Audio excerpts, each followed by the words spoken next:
Now for the Inside View Show with host and book critic Salvador SeBasco.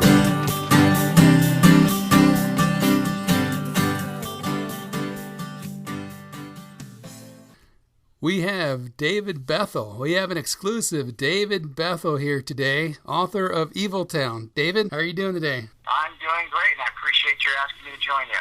You're very welcome. We're glad to have you. So, David, for those who haven't read the book, summarize what it's about, of course, without giving away the ending. Happy to. The way it begins is the wife of a congressman from Florida is murdered.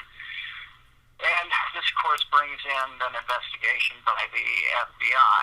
The agent, Matt Thurston, starts to make some headway on the case, but he's abruptly called away.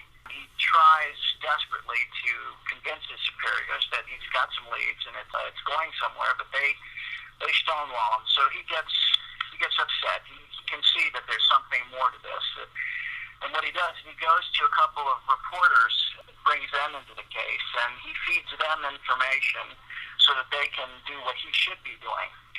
And they slowly unravel a series of situations that are suspicious, to say the least. And long story short, he and the reporters begin to match wits with some very powerful and well-placed people, which puts them in danger.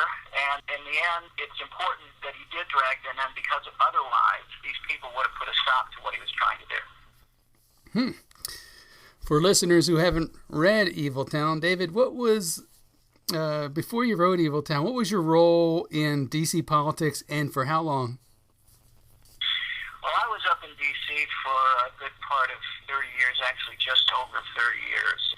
I worked as a press secretary on both the House and the Senate side of the Capitol, and it slowly evolved into a speechwriting gig for me because I went to work for Senator Paul Laxalt from Nevada, who, after a short time in the Senate, was asked by his friend Ronald Reagan to head up his campaign when he ran for president, and he started to make a lot of campaign stops and speaking on behalf of the then governor, and needed speeches written, which brought me in. And when Reagan was elected, I transferred over to the executive branch and wrote speeches for the secretaries of education and transportation.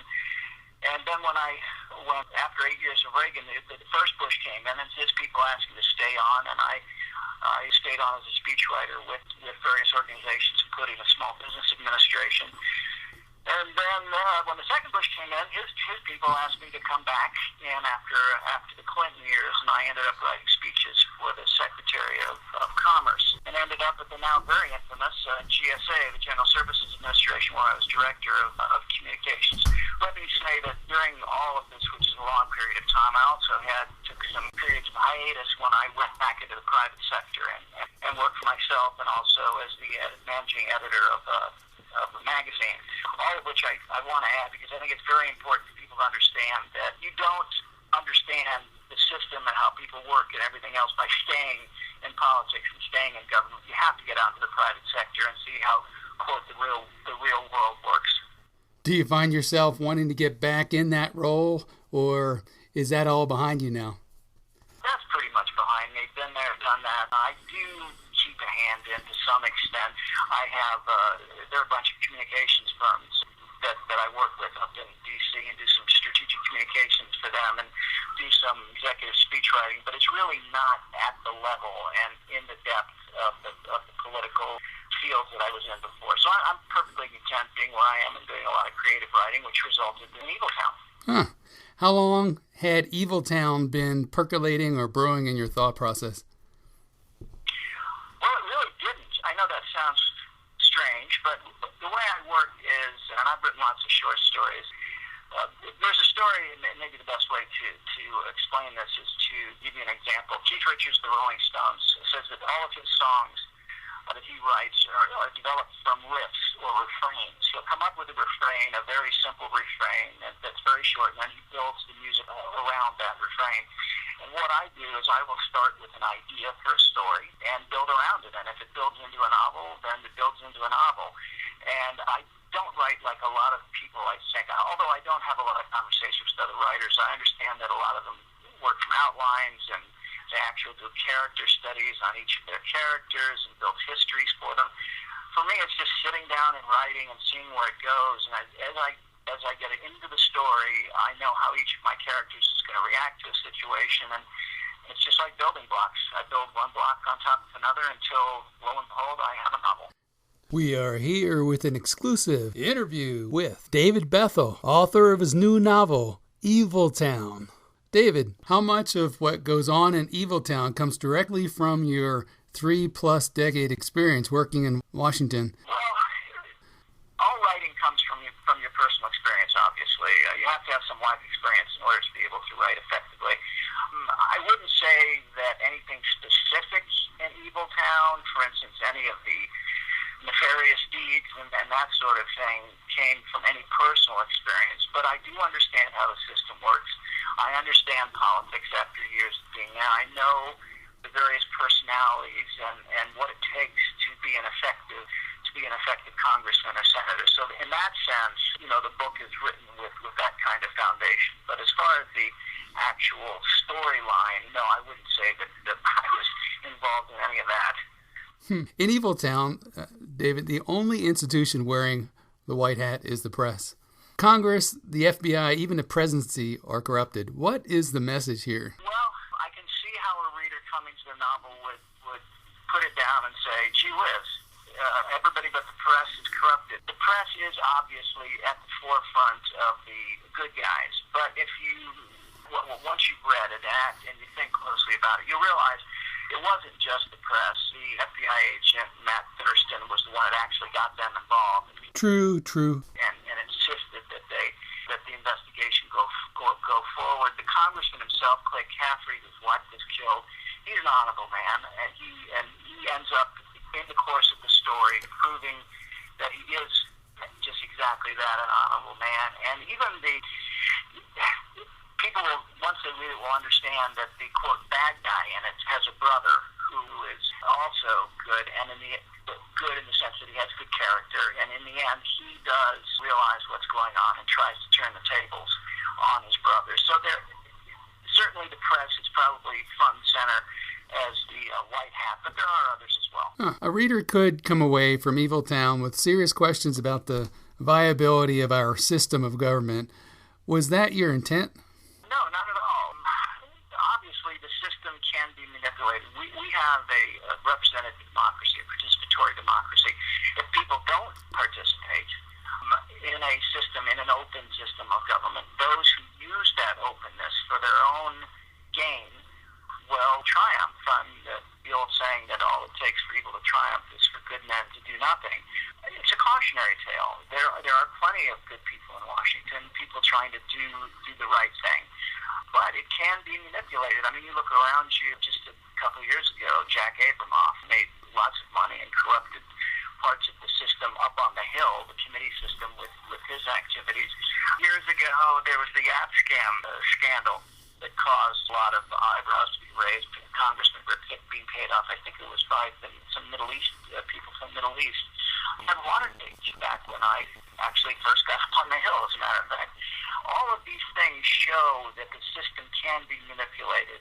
So it just takes good people doing the right thing. And in the end, all of these events were turned around because people did do the right thing. How much of what is represented about Koloy massacre is fact? Okay, yeah, Koloy, that happened. For those people who have only a vague memory of My Lai, it was some time ago. My Lai, it was a village in Vietnam, in a province where the Viet Cong were rather active, and they sent in a battalion of U.S. troops to clear the area out. The problem was that there were no Viet Cong there. The intelligence that the military had was wrong. But the troops were told to go in and clean out the area. Now, one of the characters of the Vietnam War was that a lot of the villagers, a lot of the people there were sympathetic to the Viet Cong. They gave them hiding place, they gave them sustenance, and so on and so forth. So there was animosity between American troops and occasionally with some of the villagers. Well, when they went in, the troops went into My Lai. There were, as I said, there was no Viet Cong there. But they ended up killing anywhere from 2,000 to 500. The number is very fluid. Innocent people. It was just a massacre. It was awful. It was terrible.